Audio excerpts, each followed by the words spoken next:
बोल जयकारा बोल मेरे श्री गुरु महाराज की जय। श्री अमर ज्योति दर्शन ग्रंथ सर्वांगीण परमार्थ काशीपुर उत्तराखंड कंटिन्यूड। श्री प्रभु जी ने रात्रि को वहीं विश्राम किया। प्रातः 26 तारीख को रोशनपुर चक पर कृपा फरमाई। आपने यहाँ पहुंचकर पूरे स्थान का निरीक्षण किया। यहाँ 4 दीवारी का काम चल रहा था। इस हेतु जिस आवश्यक सामान की कमी थी उसकी पूर्ति के लिए काशीपुर से मंगवाने की श्री आज्ञा फरमाई। इस प्रकार सब सेवकों को सेवा कार्य सौंपकर आपने साय 7:30 बजे भक्त आयाराम जी के फार्म पर भोगपुर में कृपा की। अपने परम आराध्य देव कृपा सागर प्रभु जी को अपने घर में विराजमान हुआ देखकर भक्त जी की खुशी का पारावार न था। काशीपुर आश्रम में रहने वाले स्थायी निवासी भाईजन एवं सेवकाएं तथा कुछ प्रमुख भक्तों के परिवार यहाँ पहले से ही पहुंचे हुए थे। भक्त नंद किशोर जी भी पावन श्री दर्शन करने यहाँ आए। बाई जी ने विनय की कि भक्त जी ने चारों धाम की यात्रा पर जाना था। श्री दर्शनों के लिए इन्होंने अपनी तीर्थ यात्रा का कार्यक्रम स्थगित किया है। श्री प्रभु जी ने फरमाया, भक्त जी सारे तीर्थधाम तो यहाँ आ रहे हैं, इससे बड़ा तीर्थ और कहाँ होगा। समय पाकर इसी स्थान पर रूहानियत का आलीशान तीर्थ बनेगा। श्री मुख से ये वचन श्रवण कर उनकी आत्मा गदगद हो उठी और उन्होंने नतमस्तक हो कोटि आभार प्रकट किया। तत्पश्चात माँ प्रभु जी ने आकर सारे फार्म का भ्रमण किया। संगतों ने के लिए आवास एवं लंगर आदि की व्यवस्था करवाकर कुछ भक्तों को यह सारी जिम्मेवारी सौंपी। अगले दिन प्रातः 10:30 बजे के लगभग संगतों के लिए श्री दर्शन खुले। आपने अपनी अमृतमय वाणी में फरमाया, दशहरे के त्योहार से क्या शिक्षा मिलती है कि सच ने झूठ पर विजय प्राप्त की, झूठ की हार हुई और सत्य की विजय हुई।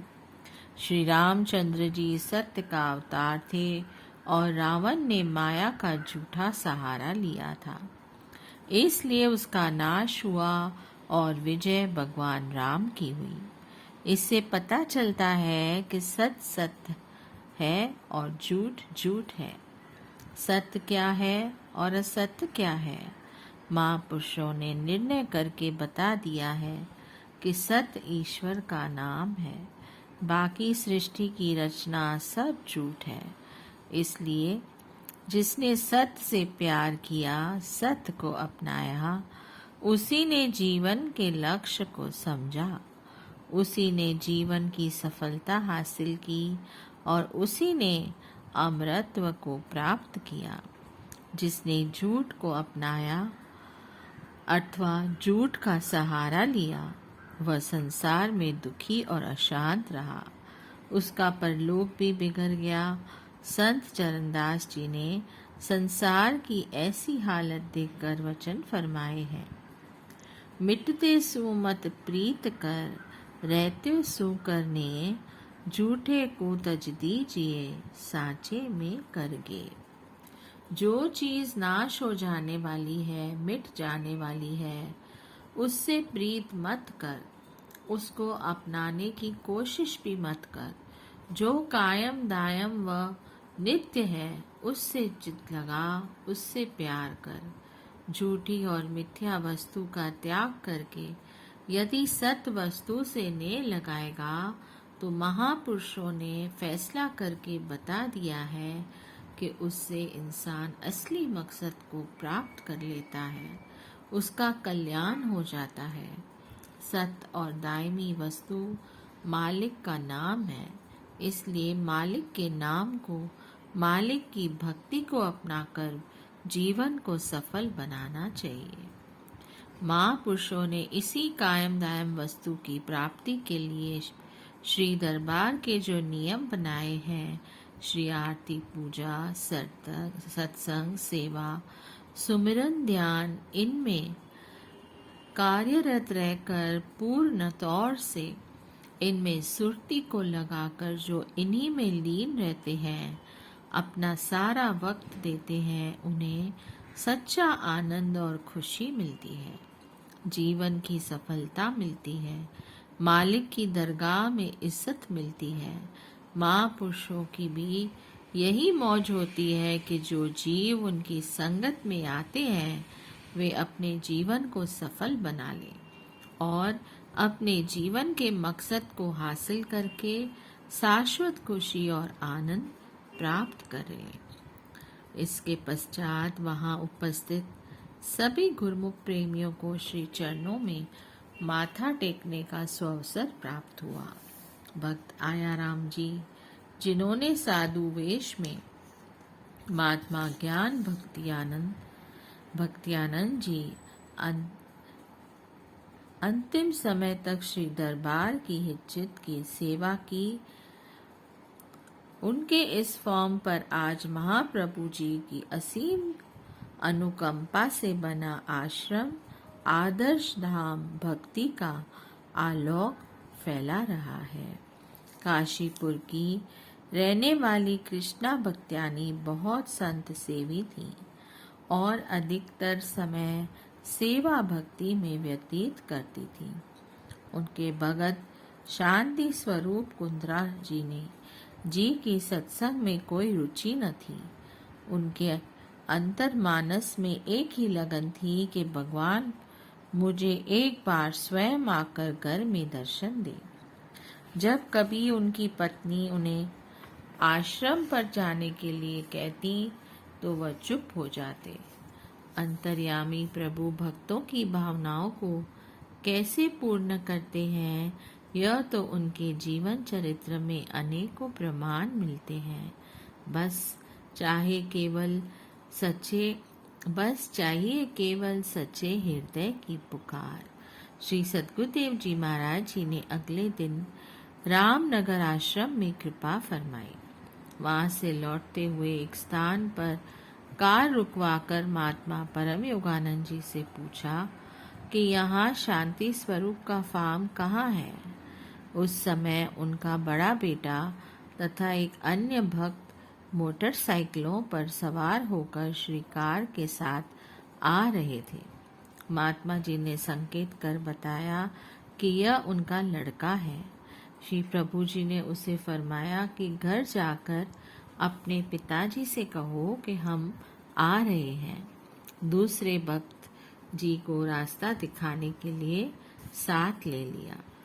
घर पहुंचकर लड़के ने श्री गुरुमा जी के शुभ आगमन की सूचना दी। भक्त्यानी को विश्वास ही नहीं हो रहा था कि श्री प्रभु जी स्वयं अपनी मौत से उनके घर कृपा फरमा रहे हैं। उसने जल्दी से नई चादरें निकालकर बिस्तर पर बिछाई। थोड़ी देर में श्री प्रभु जी ने कृपा फरमाई।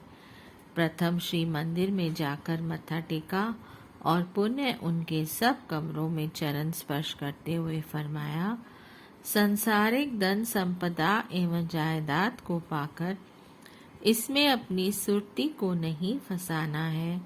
इसे प्रभु का दाम समझकर इसमें भक्ति भजन करते हुए आराम से रहना है। परिवार वाले श्री प्रभु जी की अद्भुत लीला को देखकर आश्चर्यचकित हो गए कि आज किस तरह भगवान ने अपना असीम स्नेह बरसाते हुए कितना सुंदर व दिव्य नजारा दर्शाया है। मुखमंडल का अलौकिक तेज, चुंबकीय आकर्षक वाणी, हृदय की गहराइयों में आनंद की लहरें तरंगित कर रही थी। महाप्रभु जी मुस्कुराते हुए पलंग पर विराजमान हो गए। भक्त जी ने 2 दिन पहले ही नया गुड़ बनवाया था। महाप्रभु जी ने निज कर कमलों से ताजे दूध में गुड़ को गोला, स्वयं भोग लगाया तथा ग्लासों में डालकर सबको प्रसाद देते हुए फरमाया कि यह अमृत है, इसको पी लो। सचमुच ही उस अमृत का पान कर सब ने अपूर्व आनंद की प्राप्ति की। श्री प्रभु जी ने भक्त जी के हृदय में हो रही उथल पुथल को जानते हुए फरमाया, कुछ पूछना चाहते हो तो पूछ लो। भक्त जी ने विनय की, मैं यह नहीं जानना चाहता कि गुरु धारण करने का क्या महत्व है। मैं यह जानना चाहता हूँ कि गुरु धारण करने का क्या महत्व है। श्री वचन हुए, जिस तरह बच्चे को विदित नहीं होता कि स्कूल जाने का अर्थ क्या है, परंतु जब वह अपनी पढ़ाई पूरी कर लेता है तो उसको उसका महत्व समझ में आ जाता है। इसी प्रकार जब सतगुरु के दिए हुए नाम का सुमिरन करके जीव अंतर की मंजिलें तय कर जाता है, तब उसे गुरु दीक्षा का अर्थ और विशेषता समझ आती है। श्री वचन सुनकर भक्त जी के मन का आवरण दूर हो गया। वे संतुष्ट हो गए तथा नाम दीक्षा लेकर अपने जीवन को धन्य बना लिया। इन्होंने अपने फार्म में से कुछ स्थान पार्क बनाने के लिए समर्पित किए, जिसका नाम श्री मौत से आदर्श कुंज रखा गया। इस प्रकार 3-4 दिन तक वहाँ की संगत को पावन श्री दर्शन और वचनों की गंगा में मंजन करवाकर 2 मार्च साय समय आपने काशीपुर आश्रम के भाग्य जगाए। सब गुरुमुखों ने मिलकर प्रभु मिलन के मधुर भजन गाकर श्री प्रभु जी का भव्य स्वागत किया। आपने फरमाया, भगवान श्री कृष्ण जी कथन करते हैं, शुक्ल सा एक गोरे नायाब जिसको मिल गया, बेकरारी न तलब से उसका छुटकारा हो गया। मालिक के सुमरन में दिल लग जाने से बेकरारी व बेचैनी खत्म हो जाती है। उसे राहत व सच्चा आराम मिल जाता है। फिर वह दुनिया की ख्वाहिश नहीं करता। उसके दिल में मालिक की याद बस जाती है और उसे सच्चा सुख प्रदान करती है। इस सच्ची खुशी और सुख के ग्राहक व तलबगार कौन है? वे आप जैसे गुरुमुख हैं जो सच्ची खुशी के हकदार हैं। ऐसा सुनहरी अवसर हर एक को नसीब नहीं होता। विरले भाग्यशाली रूहों को यह भाग्यशाली अवसर मिलता है। वे चित्त को हर तरफ से हटाकर नाम व सेवा में लगाते हैं। सब गुरुमुखों का यह धर्म हो जाता है कि ऐसा जो भाग्यशाली अवसर मिला है उसकी कदर करनी है। पता नहीं फिर ऐसा अवसर हाथ आए या न आए।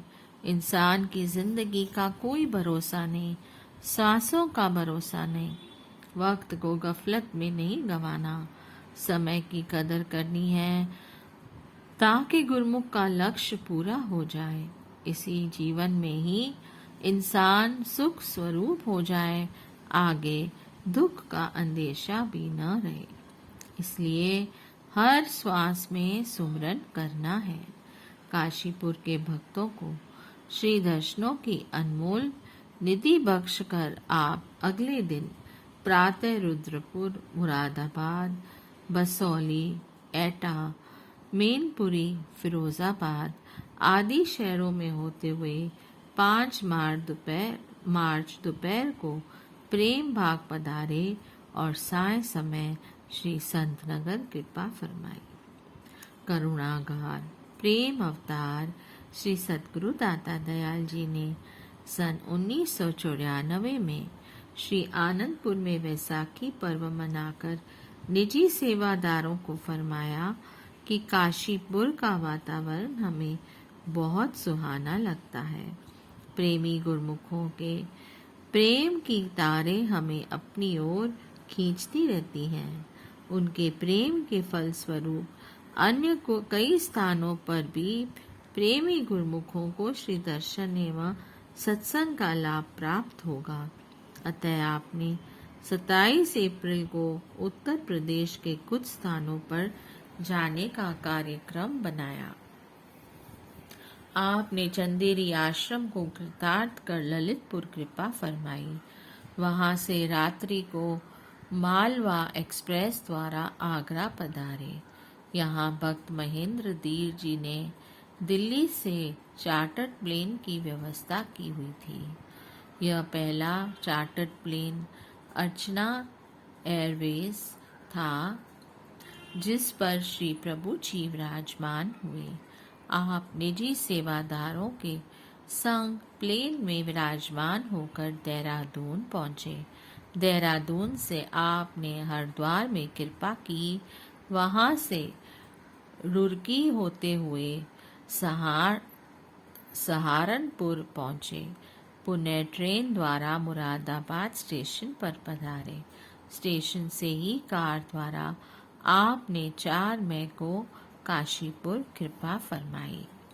श्री प्रभु जी के शुभ आगमन का समाचार पाकर प्रेमी जनों के हृदय में खुशियों का सागर लहराने लगा। नैन जिस दिन जिस पल की बेसब्री से प्रतीक्षा कर रहे थे, वे सुखद एवं सुहानी घड़ियां अति शीघ्र ही प्राप्त होंगी, यह सोचकर उनके अंतर मन में दिव्य उल्लास भर गया। प्रकृति भी श्री प्रभु जी के स्वागत में जुट गई। प्रभु जी महाप्रभु जी ने आने की खुशखबरी पाकर मई मास का अंगारे बरसाता हुआ मौसम अति सुहाना बन गया। गर्म हवाओं के स्थान पर शीतल शीतल समीर चलने लगी। सब एक दूसरे को प्रभु आगमन की बधाइयाँ देने लगे। इस सुखद वातावरण को पाकर उनके हर्ष की सीमा न रही। सभी प्रेमी जन मतवाले हुए त्रिलोकीनाथ श्री परमहंस दाता दयाल जी के स्वागत हेतु जोर जोर से तैयारियां करने लगे। मधुर मधुर हॉर्न बजाती हुई श्री प्रभु जी के संग इठलाती हुई श्री कार यहाँ पहुंची। इसी धुन में सबके दिल और कान बाहर से आती हुई समाचार की ओर केंद्रित थे। बोलिए जयकारा, बोल मेरे श्री गुरु महाराज की जय। जय सच्चिदानंद।